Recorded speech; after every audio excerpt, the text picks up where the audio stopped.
Apakah ibu memperhatikan menu makanan pada saat hamil?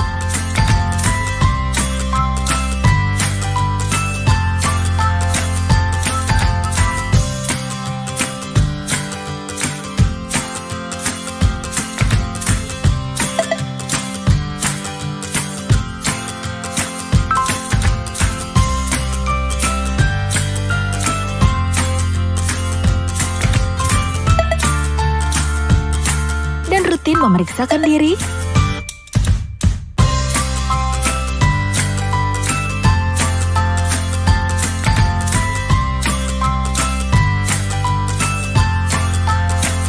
Lalu, apakah ibu melakukan IMD ketika bayi baru lahir? Serta memberikan ASI eksklusif 6 bulan kepada buah hati?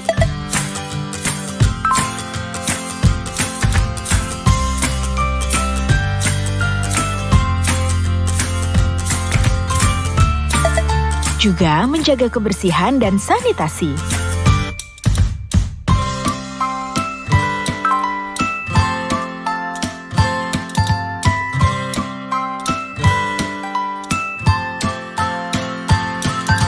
Tak lupa rutin melakukan imunisasi kepada buah hati.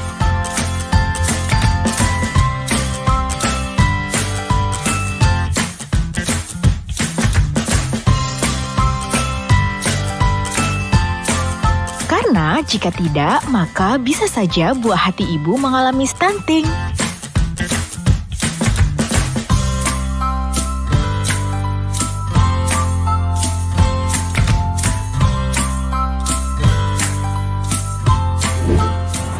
Cegah stunting itu penting. Stunting adalah kondisi gagal tumbuh pada anak akibat kekurangan gizi kronis, terutama dalam 1000 hari pertama kehidupan. Anak stunting cenderung lebih pendek dibanding anak seusianya. Stunting dapat dicegah dengan gizi dan sanitasi. Pemenuhan gizi yang baik dapat dipenuhi dimulai dari ibu hamil.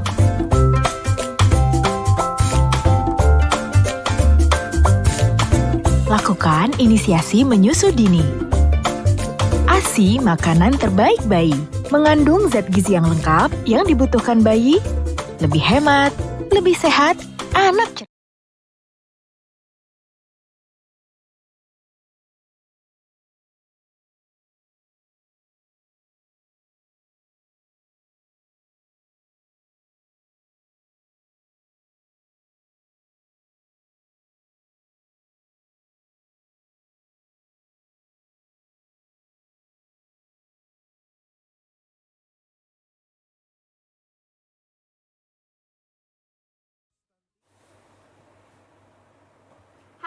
Selamat siang Tribuners, saat ini Anda menyaksikan talk show edisi spesial memperingati Hari Gizi Nasional yang tepat akan jatuh pada tanggal 25 Januari 2022 yang artinya besok ya kita akan memperingati. Dan untuk itu juga talk show ini memang sengaja kita lakukan secara bersama-sama untuk menunjang juga nih kepada masyarakat untuk mengetahui bagaimana situasi gizi yang ada di Papua. Dan saya Tirza Bunyadone tidak sendiri pada siang hari ini. Tentunya saya sudah ditemani oleh ketiga narasumber yang luar biasa.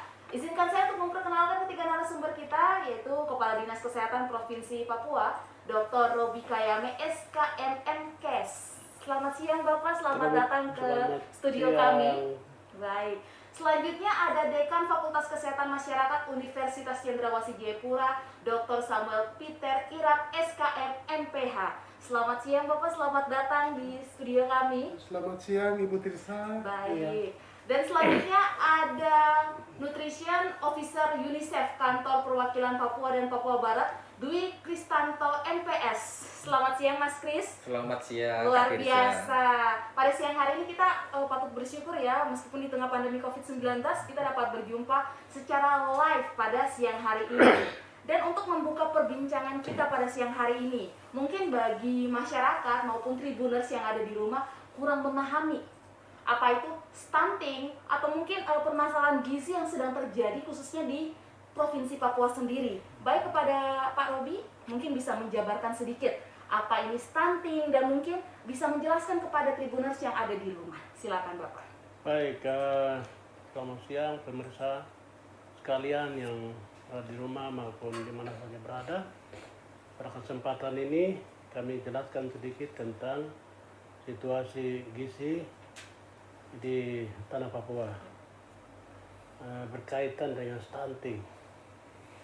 Sehubungan dengan memperingati Hari Gizi Nasional tahun ini, beberapa pencerahan yang kami Dinas Kesehatan Provinsi Papua menyampaikan adalah yang pertama tentang gizi.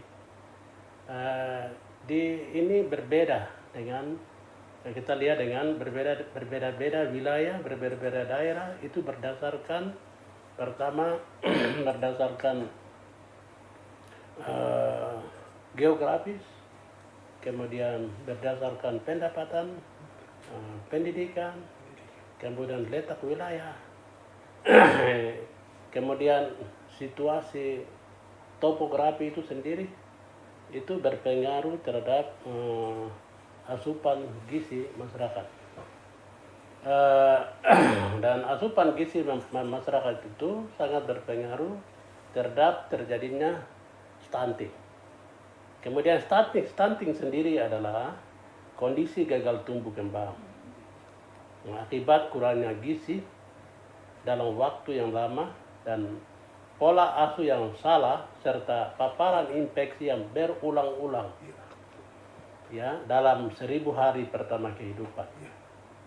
Jadi misalnya kalau di Papua itu ada beberapa fase pada waktu kehamilan, pada fase pada waktu menyusui, kemudian fase pada waktu balita itu bertumbuh.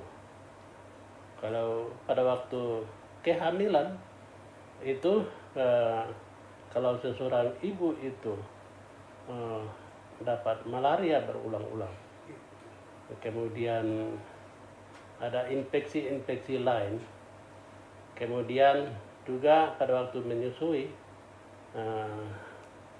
anak itu mengalami sakit atau sakit yang dialami ibunya sehingga ibunya tidak mampu menyusui anaknya. Kemudian juga pada waktu balita itu bertumbuh, biasanya kalau di balita bertumbuh itu selain malaria ada juga penyakit cacingan. Ya, infeksi yang berulang-ulang, cacingan karena suka main. Sehingga iya, itu.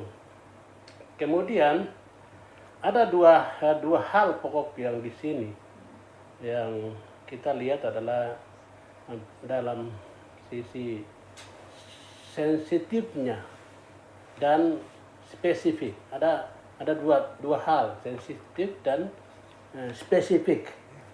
Kalau sensitif itu faktor dari luar bidang kesehatan. Kalau spesifik itu dalam bidang kesehatan sendiri. Kalau bidang kesehatan itu mulai dari posyandu, puskesmas, rumah sakit. Bagaimana kita menangani persoalan itu? Ya, kalau di posyandu itu kita lihat bagaimana seorang ibu itu memahami tentang gizi, misalnya. Bagaimana dia bisa timbang anak, berat badan seperti apa, berat seperti ini sebenarnya harus begini, ini kenapa? Ya, kemudian dari posyandu itu bagaimana dia bisa rujuk, dianggap mereka yang kelainan gizi itu dirujuk ke puskesmas. Terus dari puskesmas itu bagaimana penata-laksanaan, lalu dirujuk. Itu selalu kita lakukan. Kemudian yang berikut itu sensitif, itu faktor dari luar kesehatan. Misalnya lingkungan, yang tadi topografi, ketersediaan pangan, kemudian dusun sagu dibabat habis, ya, daerah-daerah makanan itu diambil dulang, kemudian kemampuan beli masyarakat, Kemudian banyak anak-anak yang saya pernah pergi ke beberapa tempat. Anak-anak yang ada di pegunungan daerah terpencil itu badannya biasa gemuk-gemuk, pipinya keluar. Dan banyak ibu itu suka menyusui anak-anak sampai umur besar 1-2 tahun. Bisa menyusui. Dibanding anak-anak yang ada di perkotaan, khusus Papua dan non-Papua. Kalau Papua, ya kami lihat banyak anak-anak yang bisa dapat makanan cemilan-cemilan itu dikasih. Dan ibunya sibuk di jualan-jualan di pasar, bapaknya tidak tahu kemana, ibunya yang pusing. Ibu pikir hanya kasih biskuit atau nyam-nyam itu kasih ke anaknya jam makan. Padahal nilai gizinya rendah di dalam itu. Jadi pemahaman ibu-ibu ini juga sangat penting. Ketersediaan makanan di rumah itu juga, kemampuan bapak mendapatkan makanan itu juga. Kemudian kami lihat juga, kita lihat di hampir Papua, banyak keluarga yang dapat datangkan makanan itu hanya satu pegawai, satu orang, yang makan banyak orang. Semestinya anak-anak kecil-kecil ini porsi makannya lebih, tapi porsi makan itu dimakan oleh orang-orang tua. Bapaknya yang daging lebih, telur lebih, terus anak-anaknya yang sedikit-sedikit. Itu juga, apalagi kalau makannya lapar-lapar, paparan infeksi juga tinggi, itu juga berpengaruh. Berarti tanpa tidak disadari, prosedur maupun apa yang diberikan dari orang tua itu cukup menjamin ya gizi bagi anak ya. Mengingat juga tadi Bapak bilang bahwa pentingnya anak ini asupan gizinya harus lebih besar daripada orang tua sendiri. Iya, jadi misalnya ibu-ibu hamil. Ibu hamil kan asupan gizinya harus, karena dia harus makan dengan 2 orang, yang di dalam kandungan dan yang ini. Kemudian yang ibu menyusui juga begitu. Iya, jadi saya lihat asupan gizi makanan ini, orang Papua rata-rata itu ada 3 hal. Yang pertama itu makan tidak cukup, makan tidak lengkap, makan tidak teratur. Ya. Banyak orang tua pikir yang penting kasih pisang goreng saja, jam makan siang sudah cukup. Ya. Kemudian banyak orang tua yang jualan itu, orang tua ibu-ibu yang jualan di pasar, mereka pulang bawa ikan, sayuran, nasi, atau beras atau makanan di rumah. Anak-anak di rumah sudah tidur. Berarti kemalaman yang Iya, kemalangan. Jadi makan malamnya sudah jam 9. Ya, anak tidak sempat makan. Ibu ada di pasar berjam-jam. Ya, ibu pergi ke kota beli makanan, pulang itu sudah gelap. Kalau yang di pedalaman. Sehingga mereka yang ada di pinggiran itu dibanding anak-anak mereka yang masyarakat yang ada di pinggiran terpencil itu, kami lihat terpencil yang daerahnya subur itu anak-anaknya gemuk-gemuk besar-besar, karena mereka makanannya sudah banyak, orang tua selalu ada, makanannya cukup, tidak pengaruh oleh makanan cemilan-cemilan. Anak di sini kan lebih banyak makan gula. Iya. Ya, itu. Baik. Berarti memang selain gizi anak tercukupi, kita juga harus memperlihatkan juga ya kepedulian dalam memperlihatkan pertumbuhan anak juga ya sejak dini ya, sejak 1000 hari dia pertama kali lahir, 1000 hari pertama kali hidup ya. Jadi memang penting sekali sebagai orang tua, khususnya bagi mama-mama ya yang mungkin ada di rumah, untuk ayo sama-sama kita memperlihatkan lagi kepedulian kita dalam memberikan gizi terbaik bagi anak. Gizi itu berarti tidak hanya berbicara terkait susu, namun makanan yang cukup ya Pak ya. Ya. Baik, mungkin bisa dijelaskan nih makanan yang gizinya ya, cukup ini seperti apa? Macam, jadi orang Papua kan tadi bilang makan tidak cukup, tidak lengkap, tidak teratur. Jadi sisi porsi makannya, karena jumlah orang yang makan dalam satu rumah terlalu banyak, yang anak makanan diperuntukkan anak itu sedikit yang dapat. Ya, kemudian tidak teratur. Ya hari ini makan 1 kali, besok makan 2 kali. Ya tidak lengkap dan tidak sesuai. Jadi makan pisang goreng saja. Ya, tiap hari makan pisang goreng, kue yang apa, lalu bagaimana telurnya, bagaimana ikannya, bagaimana sayurnya, terus bagaimana. Sebenarnya tidak ada orang tua yang tidak berikan yang terbaik. Semua orang tua kan terbaik, kasih yang terbaik bagi anak-anak. Kadang-kala pengetahuan ibu-ibu ini juga harus diberi pemahaman. Ya, kalau kami di kesehatan itu ada posyandu. Posyandu itu ada, kita biasa kasih sosialisasi tentang bagaimana makanan yang baik. Kemudian bidan-bidan, ya, posyandu. Kemudian perawat. Kemudian kami juga ada buku-buku gizi, poster-poster gizi. Jadi kalau masyarakat Papua yang ingin mau mendapat ilmu tentang bagaimana makanan yang baik, itu bisa berkunjung ke puskesmas, Puskesmas ya. posyandu, ada kok semua. Kemudian kami Dinas Kesehatan Papua selain promosi, kemudian pengembangan peningkatan gizi melalui posyandu, melalui penyampaian informasi tentang gizi melalui bidan di puskesmas, kami juga dari pemerintah itu sudah siapkan makanan PMT. 2 tahun terakhir ini ada pengadaan makanan PMT khusus untuk dalam rangka penurunan stunting di Papua. Ya ada dampaknya, jadi kami ada mengirim sekitar 400 lebih puskesmas di tanah Papua, 29 kabupaten kota. Itu kita sudah turunkan makanan gizi berupa biskuit, ya buat bayi balita, kemudian buat ibu hamil dan ibu-ibu yang perlu.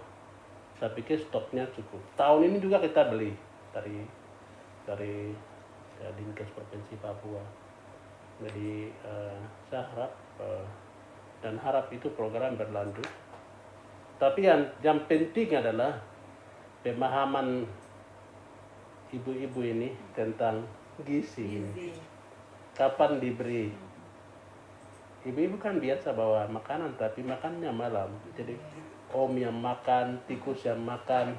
Berarti sesuai jamnya juga ya, takaran makan memang mungkin tidak hanya di Papua ya, tapi di seluruh Indonesia pentingnya jam-jam makan diterapkan, itu perlu diperhatikan. Iya. Karena memang tidak hanya di Papua, namun saya rasa kayaknya untuk jam-jam makan ini di Indonesia kayaknya memang kurang beraturan ya, apalagi tingkat kerja dari Iya. masing-masing orang tua itu juga bisa menjadi satu faktor utama. Mungkin untuk di wilayah Papua sendiri problem gizi yang cukup besar, sehingga mungkin kedepannya bagi para orang tua diharapkan untuk memperhatikan juga jam makan, ketepatan waktunya juga tetap diperhatikan, bahkan kecukupan gizi, bahkan isinya juga harus terlihat juga seperti itu. Dan memang secara garis besar tadi Pak Robi juga telah menjelaskan ya bahwa stunting ini memang saya lihat bahwa cukup istilahnya masalah yang besar sebenarnya, Serius, yang bisa kita ambil, yang bisa kita pandang ini adalah masalah yang serius dan bisa sampai menuju ke masa depan sendiri.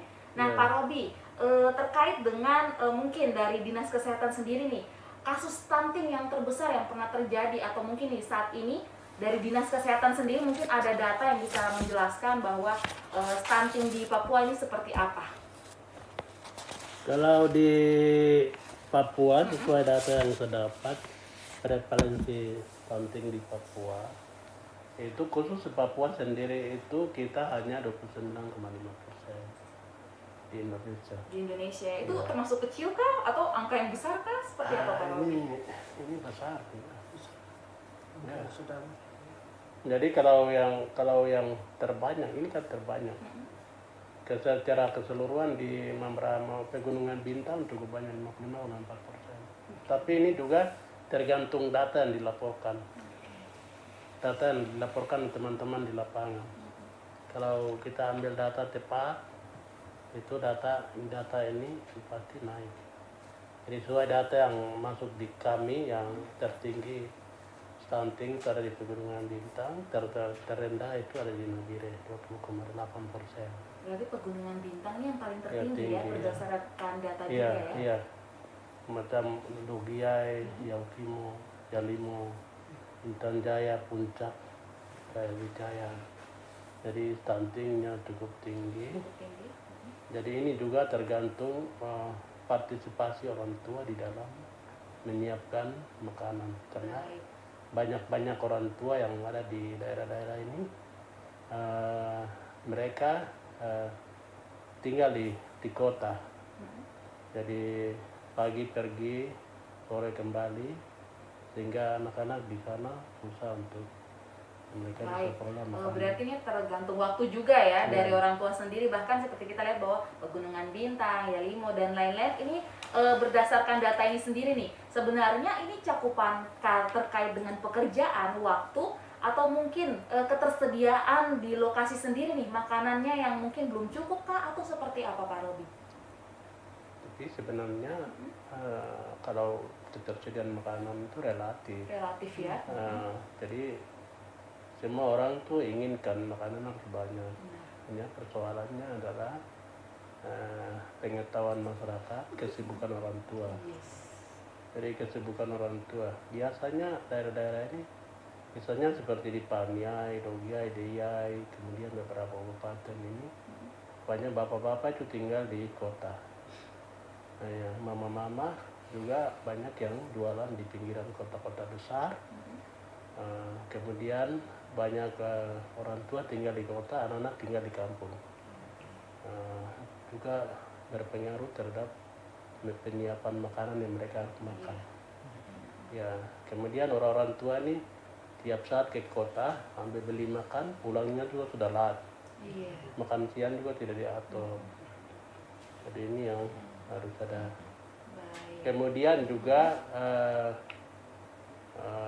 kalau di beberapa tempat yang penting ada air putih, kemudian ada ubi di noken, itu mereka rasa itu sudah cukup. Padahal dalam kandungannya hanya karbohidrat dengan mineral tertentu yang dalam air putih itu. Ya, itu. Baik, berarti memang kembali lagi ya bahwa peran orang tua sendiri. Dan memang dari kasus nih, misalnya kayak saya waktu zaman SMA nih ya, Tribuners, kita flashback sedikit bahwa seperti yang tadi Pak Robi bilang bahwa ketika orang tua mulai kayak keluar kota, pasti mungkin hanya kasih uang jajan, terus asupan gizinya tidak dipenuhi juga nih, anak-anak mungkin jajan sembarangan ini. Seperti apa Pak Robi? Iya, jadi sekarang itu kan contoh seperti anak perempuan sekarang, anak perempuan yang sudah umur, kalau kita lihat katakan umurnya 16, 17, 18, rata-rata 20, itu kan banyak anak perempuan yang nikah loh. Sudah 20 itu sudah ini. Jadi ada banyak anak perempuan yang ingin menjaga langsing apa, sehingga makan juga tidak terlalu yang hebat-hebat Iya, kan. mungkin untuk jaga body ya buat Iya, anak-anak jaga perempuan. body, iya. Siapa tahu mungkin tanpa kita sadari menjaga body tapi gizi tidak terpenuhi, Iya, itu itu. juga bisa jadi problem dan memunculkan penyakit. Betul tidak Pak Robi? ini juga berpengaruh ke gizi anak yang dalam kandungan kan. Kemudian dalam rangka pembentukan otak ya, karena ya harus otaknya harus cerdas. Kalau 16 minggu pertama dikasih makanan yang baik, ya itu atau tiga minggu. 3 minggu ya, benar. Nah, buat ibu-ibu hamil yang mungkin ada di rumah yang sedang menonton, penting sekali menjaga gizi di dalam kandungan masing-masing ya. Mungkin ibu-ibu sedang menonton dan sedang mengandung tentunya. Nah, Pak Robi, kita balik sedikit nih terkait dengan data yang tadi sudah dicantumkan sendiri, yang sudah dijelaskan kepada Tribuners juga pada siang hari ini. Apa yang sudah dilakukan oleh Dinkes selain mungkin penetapan data-data ini sendiri, pemaparan data ini sendiri, apa sih yang mungkin sudah dilakukan oleh Dinkes sendiri Kami untuk menangani hal ini? dalam rangka menurunkan stunting di masyarakat itu, beberapa langkah-langkah yang kita lakukan adalah langkah besar itu intervensi untuk pengadaan makanan PMT yang hampir tiap tahun ada, beberapa tahun ini untuk dikirim ke semua kabupaten kota, langsung dikirim ke puskesmas. Kemudian yang berikut adalah kita tingkatkan sosialisasi pada masyarakat melalui puskesmas. Jadi kita training teman-teman di dinas kabupaten kota melalui Promkes bagaimana menyampaikan pesan-pesan pentingnya gizi melalui posyandu, melalui gereja atau event-event tertentu supaya masyarakat itu bisa menyiapkan makanan-makanan yang mengandung kadar gizi yang baik dalam rangka mencegah terjadinya Stunting ini sendiri. Kemudian sisi lain itu bagaimana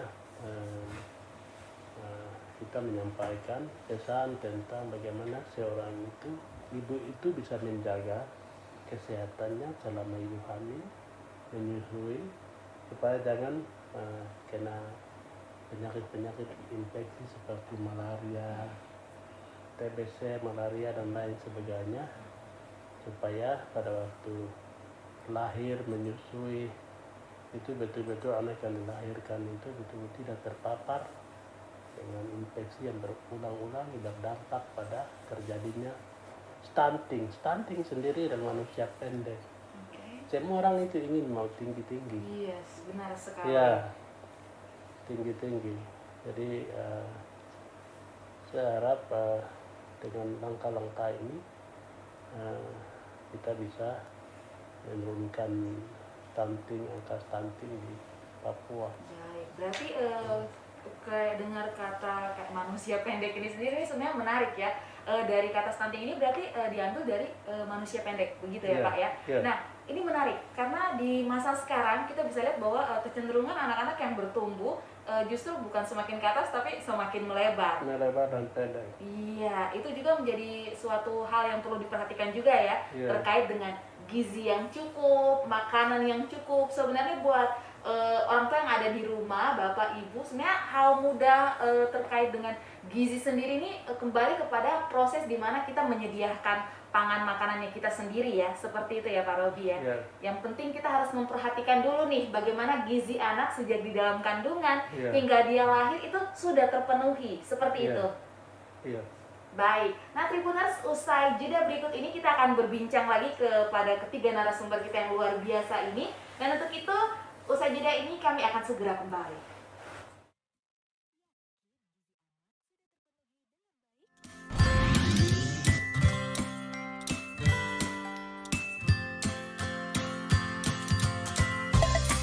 Apakah ibu memperhatikan menu makanan pada saat hamil?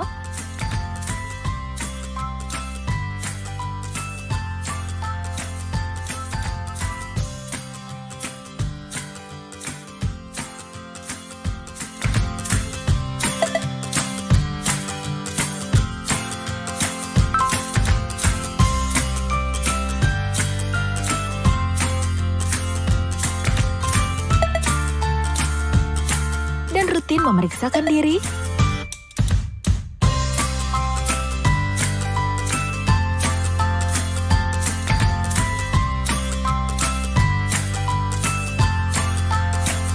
lalu apakah ibu melakukan IMD ketika bayi baru lahir, serta memberikan ASI eksklusif 6 bulan kepada buah hati?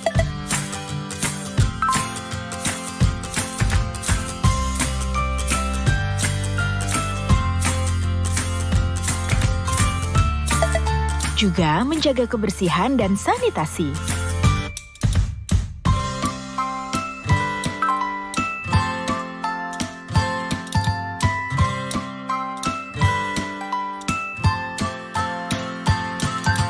Tak lupa rutin melakukan imunisasi kepada buah hati.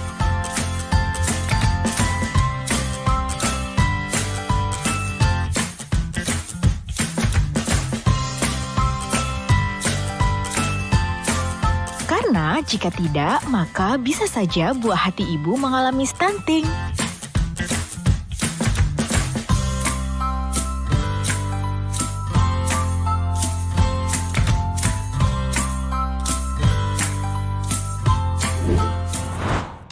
stunting itu penting.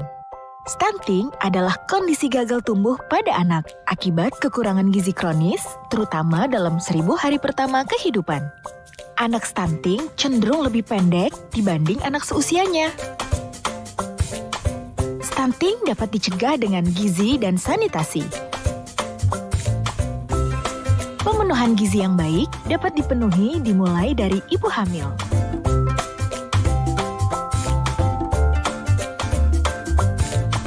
Lakukan inisiasi menyusu dini. ASI makanan terbaik bayi, mengandung zat gizi yang lengkap yang dibutuhkan bayi, lebih hemat, lebih sehat, anak cerdas. Mulai usia 6 bulan, bayi diberi makanan pendamping ASI. Lanjutkan pemberian ASI sampai usia 2 tahun atau lebih. Kemudian, jangan lupa secara teratur membawa balita ke posyandu dan lengkapi imunisasinya. Faktor lain yang dapat mencegah terjadinya stunting adalah sanitasi yang sehat. Gunakan air bersih karena dapat mencegah dari penyakit diare, tifus, disentri, dan lain-lainnya. Cuci tangan pakai sabun dengan air mengalir. Gunakan selalu jamban sehat, menghindari lalat bersentuhan dengan kotoran kita, dan tidak mencemari sumber air. Cegah stunting itu penting. Cukupi gizi, lengkapi imunisasi, dan perbaiki sanitasi. Yuk ibu, jangan biarkan masa depan si kecil hilang akibat stunting. 5, 4. Halo Tribuners, terima kasih karena Anda masih menyaksikan talk show edisi spesial memperingati Hari Gizi Nasional yang akan jatuh pada 25 Januari 2022. Nah, tidak terasa ya, waktu berjalan begitu cepat, kita sudah diskusi panjang lebar nih. Nah, mungkin dari kedua sisi narasumber kita nih mungkin mau merespon apa yang tadi telah disampaikan oleh Pak Robi sendiri seperti apa. Mungkin silakan dari kedua narasumber, mungkin dari Pak Samuel atau mungkin Mas Kris yang mungkin terlebih dahulu mau menjabarkan sedikit. Silakan Mas. Boleh. Terima kasih Kak Tirza untuk waktunya. Izin Pak Kadis dan Pak Dekan untuk menyampaikan sedikit informasi juga. Nah, sebetulnya stunting sendiri istilahnya adalah gizi pendek gitu ya, tapi kita tidak berbicara anak itu pendek gitu, tapi apa dampak ke depannya kalau anak itu mengalami gizi pendek ataupun stunting. Nah, salah satunya dihubungkan dengan permasalahan jangka panjang gitu Kak Tirsa. Jadi stunting itu juga memiliki dampak terhadap terjadinya obesitas ternyata gitu kan. Nah, kalau anak ini nanti stunting gitu kan dalam kurun waktu balita gitu ya hingga sampai 5 tahun, kemudian nanti menjadi dewasa menjadi obesitas, kemudian tentunya itu menjadi faktor resiko terjadinya penyakit tidak menular seperti penyakit jantung, diabetes, kanker, dan yang lain-lain. Jadi maka dari itu kenapa kalau kita bicara stunting, kita bukan bicara anaknya itu gitu kan, hanya anaknya itu saja yang pendek gitu, tapi bagaimana dampak-dampak ke depannya. Nah, selain itu juga konsekuensinya adalah dari sisi produktivitas gitu kan Kak Tirza. Jadi ada beberapa studi yang menghubungkan antara balita pendek atau stunting dengan tingkat produktivitas, sehingga ini dihubungkan dengan potensi gitu ya kita untuk mencapai generasi emas 2045 gitu. Jadi maka dari itu kenapa stunting ini menjadi program prioritas nasional gitu kan, dari pemerintah pusat, provinsi hingga daerah, semuanya satu suara, satu narasi menyampaikan bahwa pencegahan dan penanganan stunting itu perlu untuk dilakukan. Nah, tadi sudah disampaikan oleh Pak Robi dengan sangat baik sekali gitu ya, bagaimana faktor-faktor penyebab dari stuntingnya itu sendiri. Pertama dari sisi asupan makanan gitu kan yang kurang atau tidak adekuat gitu kan. Kemudian yang kedua dari pola asuh. Tadi kan sempat berkali-kali disampaikan. Kemudian yang paling penting adalah dengan kondisi Papua gitu ya. Kita tahu sendiri bahwa Papua ini masih endemik terkait malaria gitu ya. Kejadian infeksi berulang gitu kan. Bukan hanya malaria tapi TB gitu kan, pneumonia, kemudian diare itu juga sangat beresiko untuk menyebabkan anak ini menjadi stunting ataupun gizi pendek.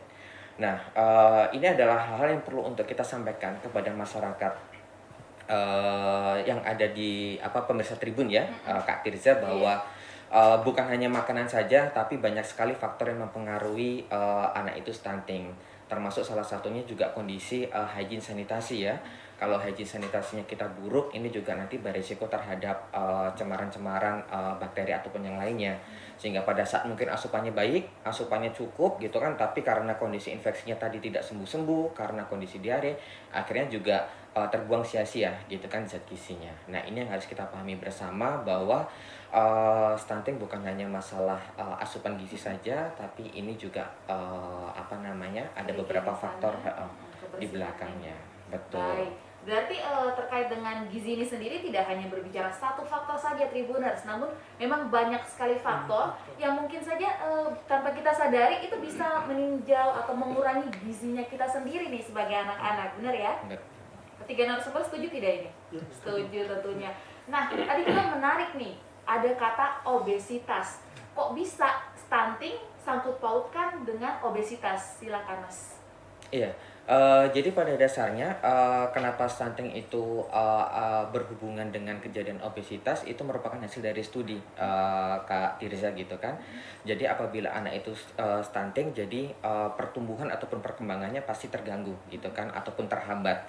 Sehingga yang idealnya mungkin dia memiliki tinggi badan sesuai standar, tapi dia tidak bisa memenuhinya. Nah, maka dari itu proses kedepannya itu nanti akan berpengaruh hingga masa dewasanya gitu, sehingga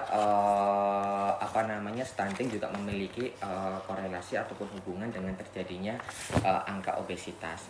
Nah, yang menarik adalah angka prevalensi stunting tadi sudah disampaikan oleh Pak Robi juga, kita berada di angka 29,5% gitu ya. Nah, itu sebetulnya masih tinggi di rata-rata nasional, karena rata-rata nasional sekitar 25%. Dan target kita di tahun 2024 sekitar 14%. Jadi kebayang dong, tinggal berapa tahun lagi kita harus punya effort atau usaha yang benar-benar signifikan untuk menurunkan angka ini. Dan yang paling menarik gitu kan, stuntingnya kita 29,5%, tapi angka overweight ataupun obesitas itu sekitar 4,8% gitu kan. Ini termasuk perlu kita perhatikan, hati-hati terkait angka itu, karena bisa menimbulkan juga gitu ya, menimbulkan kekhawatiran gitu kan, nantinya mungkin ini juga angkanya bisa bertambah lagi gitu kalau kita tidak menangani stunting, obesitas secara bersama-sama. Nah, selain itu masalah gizi itu bukan hanya itu Kak Tirza, jadi ada juga masalah terkait gizi kurang maupun gizi buruk, dan satunya juga dengan masalah gizi kekurangan zat gizi mikro atau biasa kita kenal dengan nama anemia. Nah, masalah-masalah gizi itu kita rangkum menjadi 3 beban masalah gizi gitu. Nah, uniknya dari kesemua 3 beban masalah gizi itu memiliki faktor penyebab dasar yang sama gitu. Kalau kita bisa mengatasi faktor penyebabnya secara signifikan, secara optimal, nah maka harapannya 3 beban masalah gizi ini bisa kita atasi gitu. Berarti memang harus ada satu masalah yang diselesaikan secara langsung ya, untuk memang melihat bagaimana nilai gizi ini sendiri ya Mas ya. Betul. Baik, mungkin dari Pak Samuel, dari sisi akademis sendiri, mungkin ingin berbagi kepada Tribuners pada siang hari ini seperti apa Pak? Mungkin dari kedua narasumber sudah memaparkan ya sedikit sebagian besar terkait dengan stunting. Khusus dari sisi akademis sendiri Pak, silakan. Baik, dari sisi akademik bahwa stunting ini terjadi multifaktor atau multifaktor problem. Artinya bukan masalah ini bukan orang kesehatan saja yang perhatikan. Seperti yang tadi Bapak Kepala Dinas sampaikan, bahwa spesifik program yaitu 30% itu adalah tanggung jawab orang kesehatan, dan itu sudah digambarkan. Artinya yang tanggung jawab orang kesehatan ini sangat kecil, 30%. Namun semua mereka katakan bahwa stunting itu masalah dari orang kesehatan. Padahal tidak. Masalahnya begitu besar. Sedangkan yang 70%, yaitu yang sensitif program, itu ada sama bagian instansi lain. Sepertinya tadi Bapak katakan pertanian. Memang orang kesehatan harus tanam-tanam bisa. Oh, itu bukan pekerjaannya orang kesehatan. Memang orang kesehatan harus bangun rumah. Itu bukan haknya orang kesehatan. Itu haknya orang PU. Orang PU harus perhatikan itu. Rumah sehat itu bukan orang kesehatan punya. Itu PU punya bagian. jalan transportasi menghubungkan satu daerah supaya aksesnya baik, itu bukan orang kesehatan, itu adalah PU punya bagian. Air bersih itu PDAM punya, bukan orang kesehatan yang di situ. Ya. Jadi orang kesehatan itu memegang hal yang kecil, seperti tadi Bapak katakan, penyuluhan itu hanya penimbangan di posyandu. Kemudian itu ada bagian kita sangat kecil. Oleh sebab itu, kerjasama lintas sektoral ini sangat penting untuk menurunkan prevalensi stunting. Kalau mau harapkan semua orang kesehatan saja, tidak mungkin. Berarti harus kerja sama yang jelas juga ya. Tidak mungkin. Ya. Orang kesehatan ada di sana, tetapi rumah sehatnya tidak ada, tidak ada.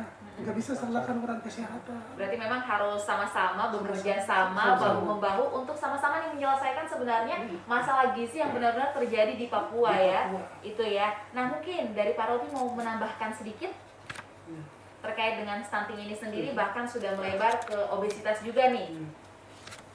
Ya, kalau seperti yang dikatakan di sini ya, selain itu dukungan kuat dari para pengambil kebijakan. Jadi para bupati, para pemimpin, kepala agama, adat, ya, itu juga perlu perhatikan. Karena ini kan melahirkan generasi berikut.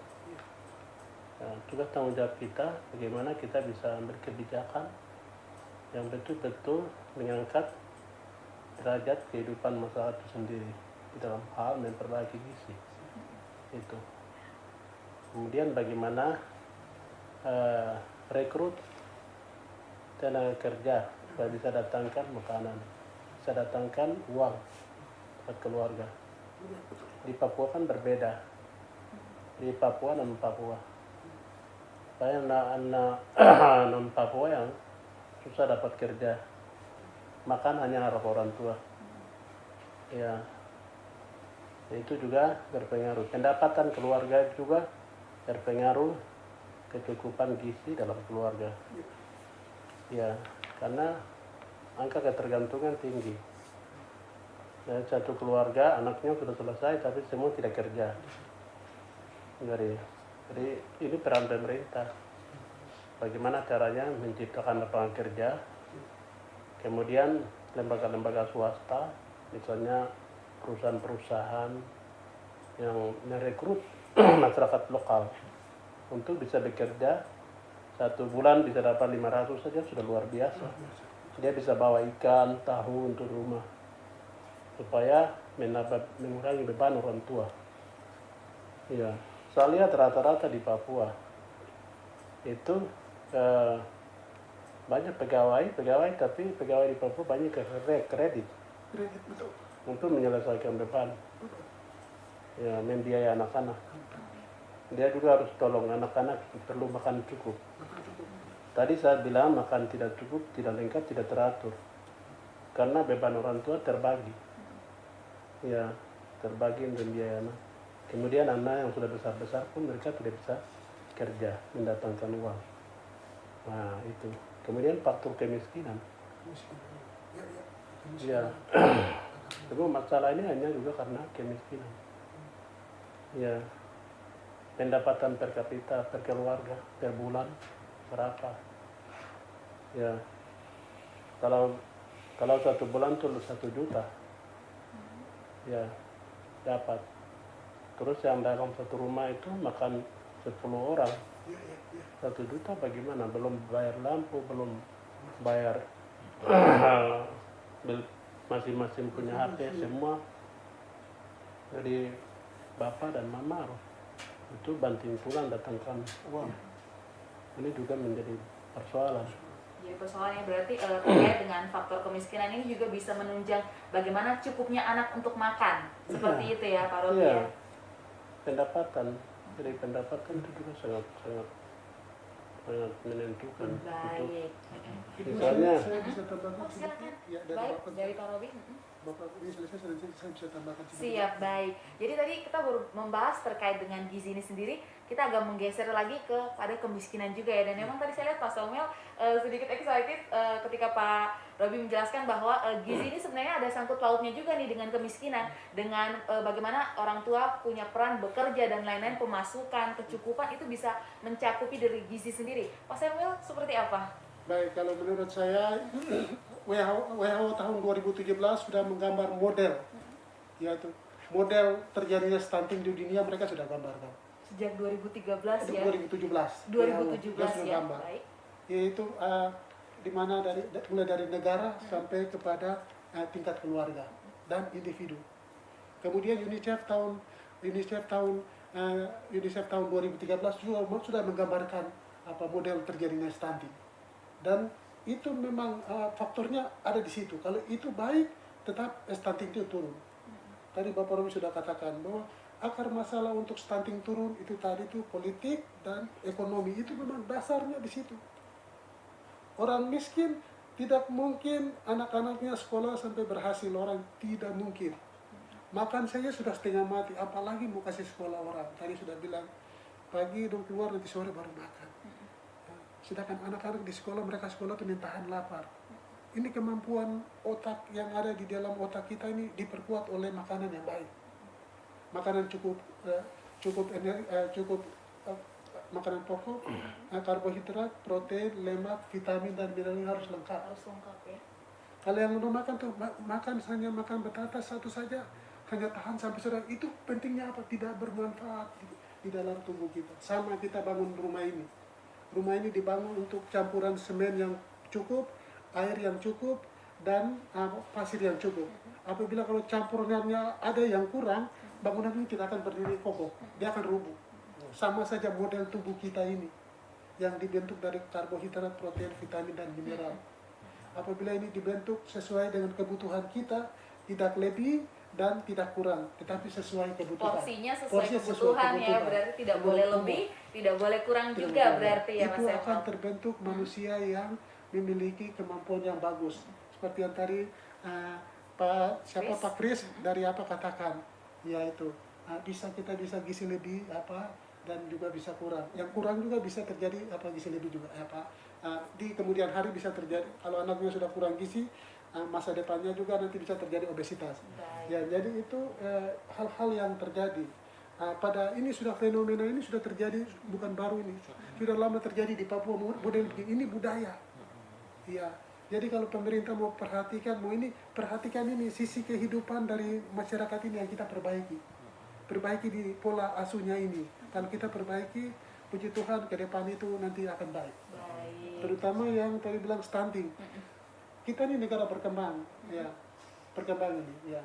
Penelitian saya S3 itu dari Sabang sampai Merauke, mulai dari Aceh sampai di Papua, mengukur stunting tahun 2007 dan 2013.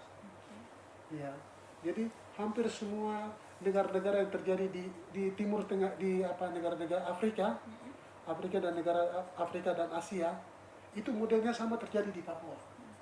Kebanyakan stunting itu muncul itu dari anak-anak yang keluarga miskin, itu muncul di situ. Berarti memang faktor kemiskinan ini memang akar masalahnya di situ ya. Ya.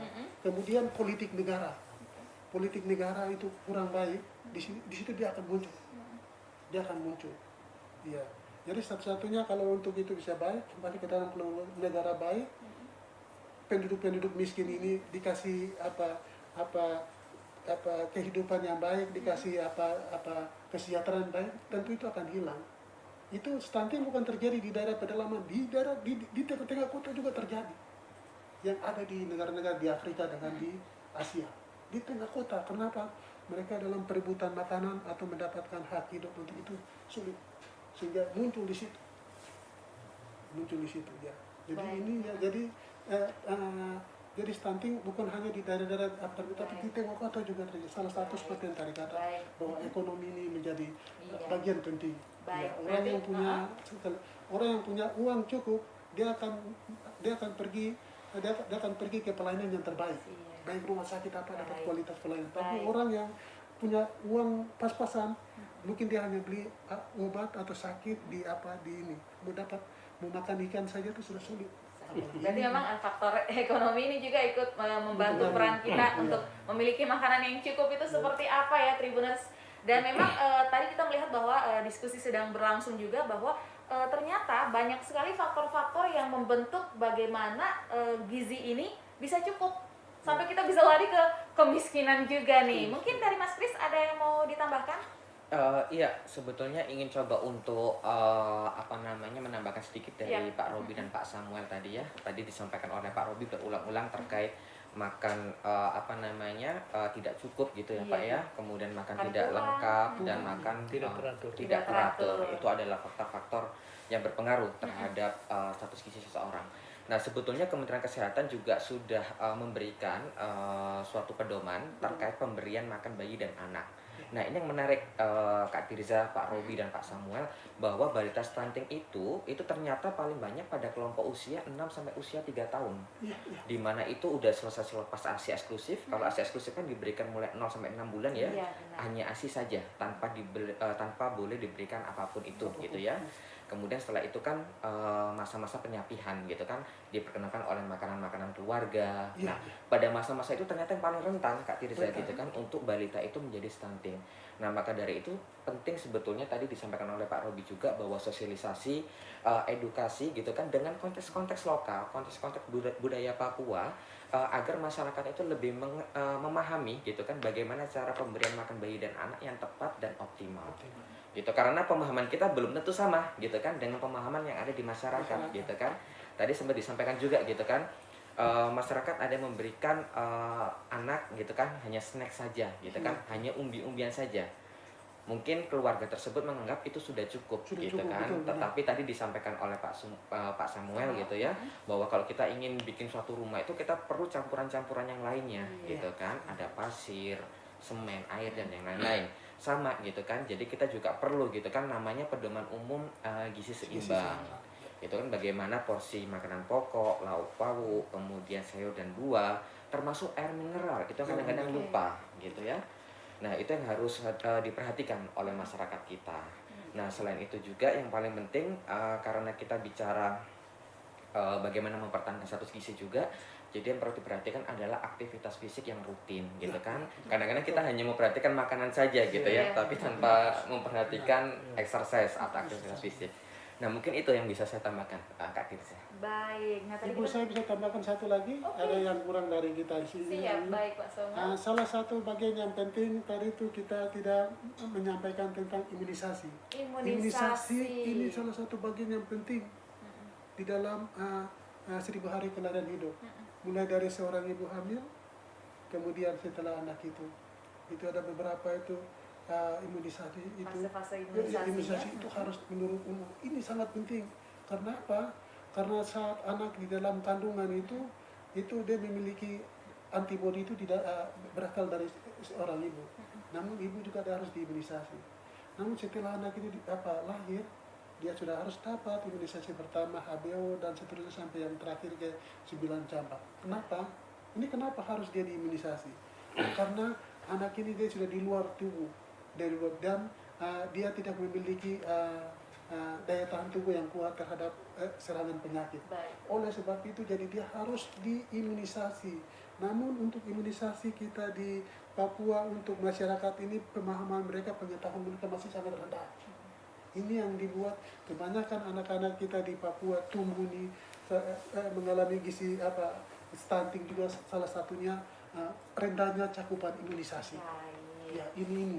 Jadi akhirnya tubuh mereka ini tidak kuat, daya tahan tubuh mereka rentan terhadap penyakit infeksi. Begitu kena malaria langsung jatuh, begitu kena TB paru langsung jatuh. Salah satunya karena mereka tidak dibekali atau tidak dilindungi oleh tahapan imunisasi. Oke, baik. Nah, itu ya Tribuners Ada ya. lagi satu. Siap, baik Bapak. Yang utama di sini adalah peran ayah. Oke, peran ayah. Pola asuh.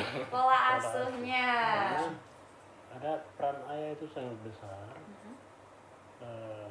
Rata-rata di banyak tempat di Papua itu suaminya yang menentukan.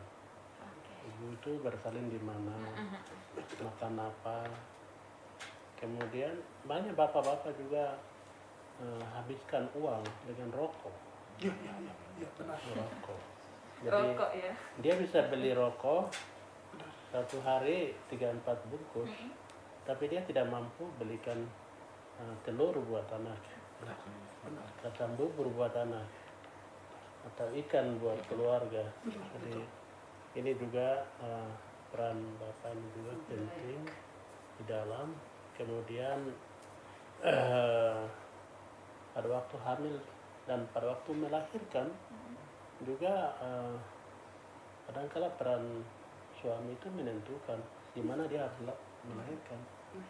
Jadi banyak tempat. Jadi bapak ini juga perlu ada semacam program khusus untuk bagaimana bapak-bapak diajar untuk peran bapak dalam keluarga dalam mengatur gizi, makan dalam keluarga. Baik. Yang ambil alih sementara adalah ibu-ibu. Iya. Berarti Iya. perlu disadari bahwa peran ayah ini penting juga nih terhadap pola asuh anak juga ya, benar ya Iya. Bapak ya? Peran ayah itu besar. Jadi bapak itu segala-galanya.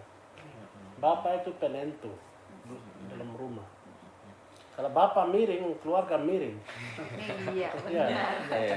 Tapi yang menarik Kak Tirza tadi kan disampaikan oleh Pak Robi gitu kan bahwa pengeluaran keluarga di Papua gitu ya, terutama bapak-bapak nih Iya. paling banyak kan rokok Yes, gitu. benar sekali. Ya, padahal sebetulnya kalau kita bicara terkait stunting gitu ya, rokok ini juga sosialisasi kepada pemirsa semuanya gitu ya. Alangkah baiknya ini bisa diganti oleh telur sebetulnya kalau kita Ya, ingin benar, untuk benar. memperhatikan status Ya. gizi balita gitu ya. Jadi ada salah satu studi Kak Tirza, Pak Robi dan Pak Samuel gitu ya. Pemberian telur 1 hari per butir gitu kan pada anak usia 6-9 bulan itu bisa meningkatkan status gizinya gitu. Jadi alangkah baiknya kalau bapak-bapak di rumah yang nonton kita semua di sini gitu ya, yang sambil merokok gitu ya, mungkin rokoknya bisa diganti nih mulai besok atau mulai sekarang untuk diberikan telur gitu ya. Telur ya, Telur. 1 telur 1 hari. Iya, Seperti itu gitu. ya. Rokok satu bungkus berapa? 25.000. Oke. Kalau 25.000 itu kalau dibeli telur berapa? 3.000. Ya. 3.000 sudah berapa kali dalam 1 minggu? 25.000 udah itu ya. Berarti cukup sekali ya Cukup gizi ya, sekali. dan Betul. memang untuk bapak-bapak semuanya Kalau- untuk memperhatikan ya. Kalau peran ayah tadi selain itu, peran ayah ketika sakit, anak itu infeksi berulang-ulang, terus ibu dalam keadaan hamil dan sakit, itu peran ayah sangat besar dalam akses pelayanan kesehatan yang baik rumah sakit, puskesmas, itu klinik-klinik yang dokter, itu peran bapak sangat menentukan. Ya, karena bapak itu segala-galanya. Baik. Bapak malas tahu bagaimana. Baik, nah itu tadi ya Tribuners ya beberapa pemaparan dari ketiga narasumber kita yang luar biasa. Dan usai jeda berikut ini kami akan segera kembali. Yakin gizi anak sudah terpenuhi dengan baik?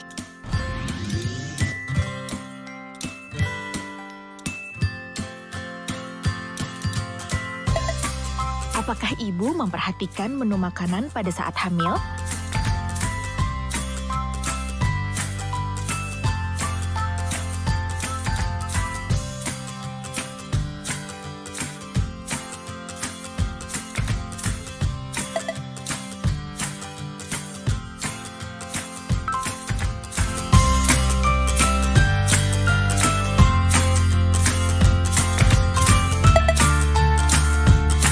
Dan rutin memeriksakan diri?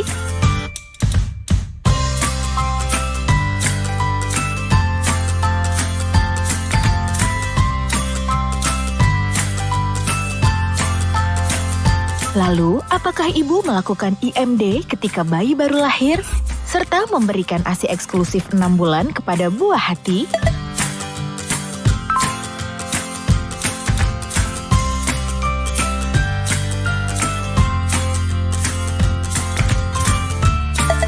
Juga menjaga kebersihan dan sanitasi.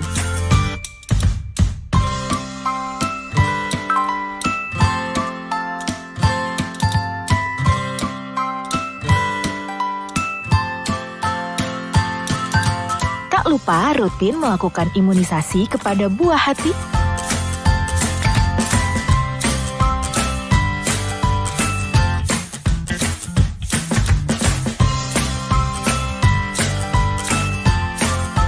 Karena jika tidak, maka bisa saja buah hati ibu mengalami stunting.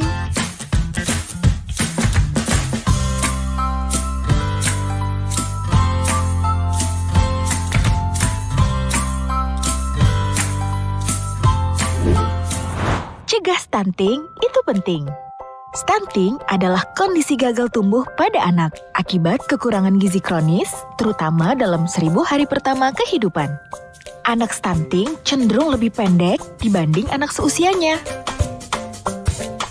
Stunting dapat dicegah dengan gizi dan sanitasi. Pemenuhan gizi yang baik dapat dipenuhi dimulai dari ibu hamil.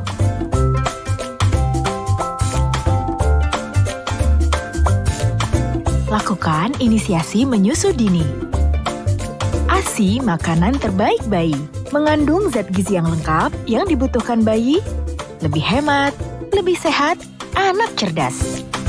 Mulai usia 6 bulan, bayi diberi makanan pendamping ASI. Lanjutkan pemberian ASI sampai usia 2 tahun atau lebih. Kemudian, jangan lupa secara teratur membawa balita ke posyandu dan lengkapi imunisasinya. Faktor lain yang dapat mencegah terjadinya stunting adalah sanitasi yang sehat. Gunakan air bersih karena dapat mencegah dari penyakit diare, tifus, disentri, dan lain-lainnya. Cuci tangan pakai sabun dengan air mengalir. Gunakan selalu jamban sehat, menghindari lalat bersentuhan dengan kotoran kita, dan tidak mencemari sumber air. Cegah stunting itu penting. Cukupi gizi, lengkapi imunisasi, dan perbaiki sanitasi. Yuk ibu, jangan biarkan masa depan si kecil hilang akibat stunting.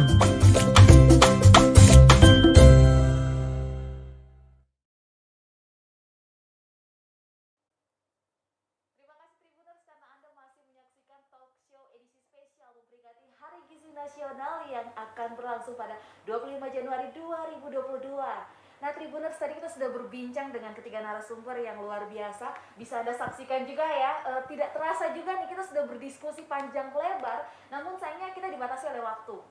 Jadi mungkin untuk kedepannya kita akan mengundang lagi apabila bersedia bersama-sama dengan kita di studio Tribun tentunya.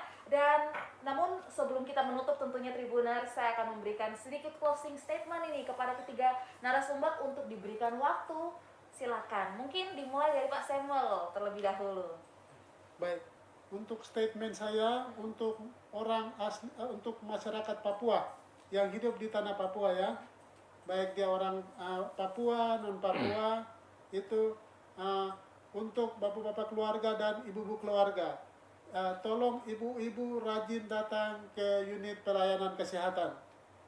Begitu hamil trimester 1, 2, dan 3 datang ke unit pelayanan kesehatan supaya petugas kesehatan itu bisa mendeteksi terjadinya pertumbuhan janin di dalam kandungan. Jadi sudah dimulai dari situ untuk Hari Gizi Kesehatan Nasional. Itu adalah tahap pertama. Tahap pertama ibu hamil. Jadi sudah situ. Ibu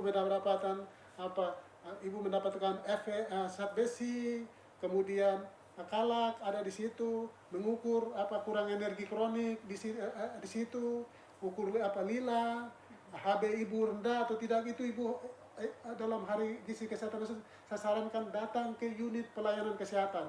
Jangan sudah sakit tidak bisa jalan baru datang ke unit pelayanan kesehatan, itu salah. Baik. Itu salah. Jadi datang ke unit pelayanan kesehatan. Baik. Kemudian yang kedua, setelah bayi lahir, tolong ibu-ibu membawa anaknya ke posyandu.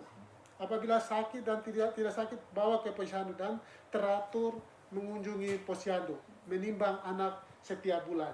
Supaya dengan demikian kita bisa mencegah stunting, penurunan stunting di tanah Papua. Itu yang saya harapkan. Ya, dan jangan lupa dilakukan imunisasi. Imunisasi adalah bagian penting, memberi kekebalan kepada anak-anak sehingga mereka dapat daya tahan tubuhnya bisa tahan terhadap penyakit infeksi. Itu yang saya harapkan untuk di Hari Gizi Kesehatan Nasional tanggal 25 Januari tahun 2022.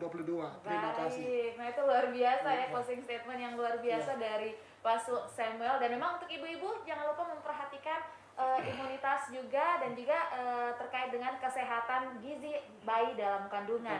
Saya berikan kesempatan kepada Mas Kris. Baik, untuk pemirsa Tribun yang ada dimanapun Anda berada, mungkin closing statement saya adalah di sini sudah ada perwakilan sebetulnya dari akademisi, gitu kan, pemerintah maupun dari mitra pembangunan. Pesan saya adalah satu, gitu kan, sebagai agen pembangunan kita harus tetap mengupayakan hak-hak dasar anak, gitu kan, untuk mendapatkan layanan dasar baik itu pendidikan ataupun kesehatan. Nah, karena kita konteksnya dalam Hari Gizi Nasional, maka kita harus terus mengupayakan, terus menggembar-gemborkan, gitu kan, bagaimana pemenuhan gizi terhadap anak-anak Papua khususnya. Nah, maka dari itu ini tidak akan bisa berhasil tanpa keterlibatan Bapak Ibu semuanya yang ada dimanapun Anda berada. Jadi mari kita gunakan momentum ini untuk kita bergerak bersama-sama agar anak-anak Papua menjadi generasi yang gemilang, generasi yang cerah, sehingga visi misi pembangunan Papua bisa tercapai untuk kita semuanya. Mungkin itu saja dari saya, Kak Trisa. Terima kasih. Terima kasih Mas Kris. Silakan Pak Robi. Ya, baik. Selamat siang pemirsa sekalian. Komitmen dan pesan saya pada penutupan talk show dalam rangka memperingati Hari Gizi Nasional pada 25 Januari 2022 adalah komitmen. Semua orang harus memiliki komitmen yang kuat untuk membangun tanah Papua dengan meningkatkan gizi dalam rangka menurunkan kasus stunting. Ketika kasus stunting turun, produktivitas masyarakat Papua naik. Bermula dari komitmen pribadi, keluarga, pemerintah, akademisi, dan mitra untuk ke depan Papua yang sejahtera. Terima kasih. Selamat siang. Iya, selamat siang. Dan ya seperti itu ya Tribuners, tidak terasa memang waktu berjalan begitu cepat. Seperti tadi kita sudah banyak belajar sekali terkait dengan gizi, dan itu penting sekali. Tadi saya sudah dapat banyak sekali ya wejangan-wejangan bagi saya yang mungkin masih belum berkeluarga untuk lebih memahami lagi bahwa ternyata gizi harus lebih diperhatikan oleh pola asuh. Dan sebenarnya tidak hanya ibu ya, namun ayah juga berperan penting dalam pemenuhan gizi anak. Untuk itu kami segenap keluarga besar Tribun Papua mengucapkan terima kasih kepada ketiga narasumber kita yang cukup luar biasa pada siang hari ini. Kepada Kepala Dinas Kesehatan Provinsi Papua Dr. Robi Kayam SKM MKes. Selanjutnya Dekan Fakultas Kesehatan Masyarakat Universitas Cendrawasih Jayapura Dr. Samuel Peter Irap SKM MPH. Dan yang terakhir selaku Nutrition Officer UNICEF Kantor Perwakilan Papua dan Papua Barat, Mas Dwi Kristanto MPS. Terima kasih untuk ketiga narasumber yang luar biasa.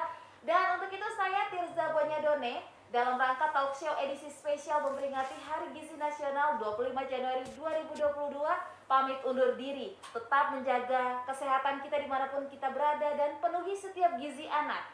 Selamat siang, selamat beraktivitas dan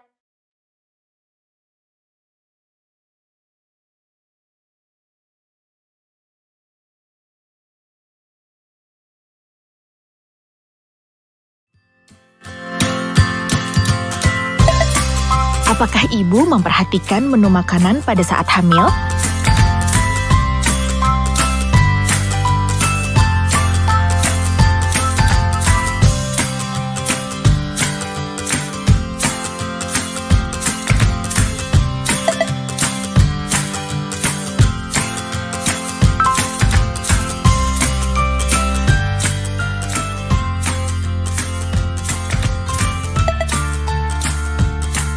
Rutin memeriksakan diri?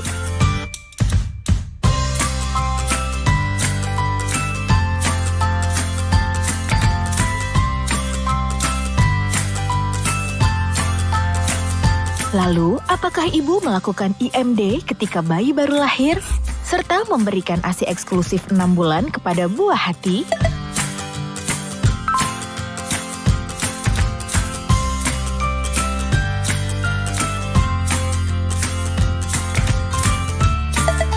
Juga menjaga kebersihan dan sanitasi.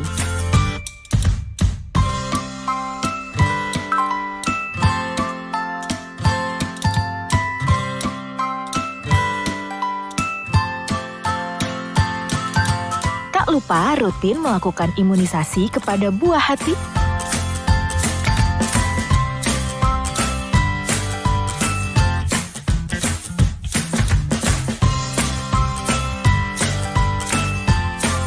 Karena jika tidak, maka bisa saja buah hati ibu mengalami stunting.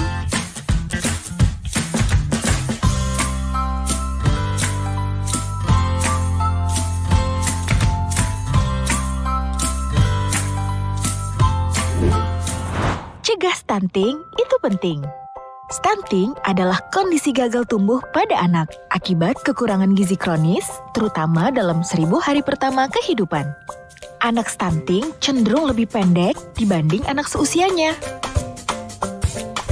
Stunting dapat dicegah dengan gizi dan sanitasi. Pemenuhan gizi yang baik dapat dipenuhi dimulai dari ibu hamil.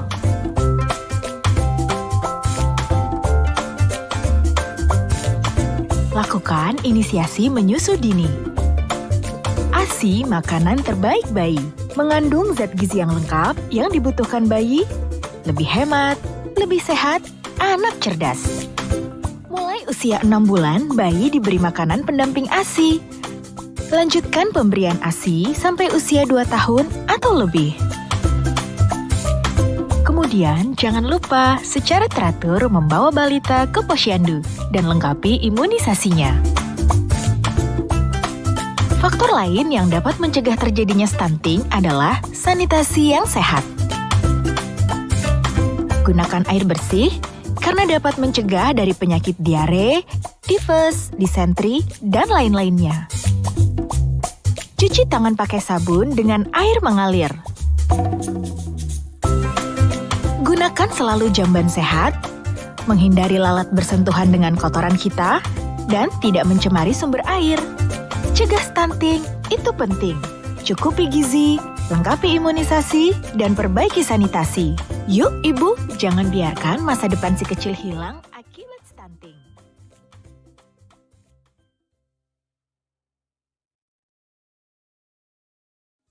Terima kasih sudah nonton. Jangan lupa like, subscribe, dan share ya.